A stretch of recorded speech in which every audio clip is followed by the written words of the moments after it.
আজ আমি মাঙ্গলিক যোগ নিয়ে একটা বিশেষ কথা বলতে চাই।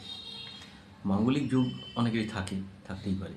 তো সেক্ষেত্রে মাঙ্গলিক যদি কারোর থাকে, কোনো পুরুষের জাতকের, তো তার স্ত্রী তার আগে মারা যাবে। এবার কতটা আগে কতটা পরে সেটা বিচার্য বিষয়। এবং কোনো স্ত্রীর যদি মাঙ্গলিক যোগ থাকে তাহলে তার স্বামী মারা যাবে। ঠিক আছে? কিন্তু এখানে একটা প্রশ্ন হচ্ছে, মাঙ্গলিক যোগ ভঙ্গ হয়, যোগভঙ্গেরও একটা ব্যাপার আছে। তো মাঙ্গলিক যোগ ভঙ্গ হয়েছে কি না সেটা আগে জেনে নিতে হবে।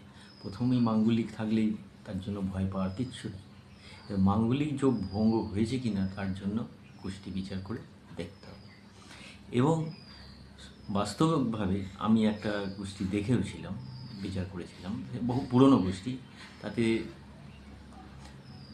স্বামীর মাঙ্গলিক যোগ, সেখানে লিখেও দেওয়া হয়েছে গোষ্ঠীতে যে স্ত্রী মারা যাবে, স্পষ্টভাবে লেখা। তো বহু বছর উনিও বেঁচেছেন, ওনার স্ত্রীও বেঁচেছেন, এবং স্ত্রী আগে মারা যায়নি, স্ত্রী পরে মারা গেছে, স্বামী আগেই মারা গেছে, কিন্তু মাঙ্গলিক যোগ তার ছিল। তো আমি দেখলাম যে মাঙ্গলিক যোগটা তার ভঙ্গ হয়েছে। যদি মাঙ্গলিক যোগ ভঙ্গ হয়ে গিয়ে থাকে, ভয় পাওয়ার কোনো কারণ নেই। তবে মাঙ্গলিক যোগ ভঙ্গ হয়েছে কি না এটা বিচার্য বিষয়, এটা বিচার করে দেখে নিতে হবে।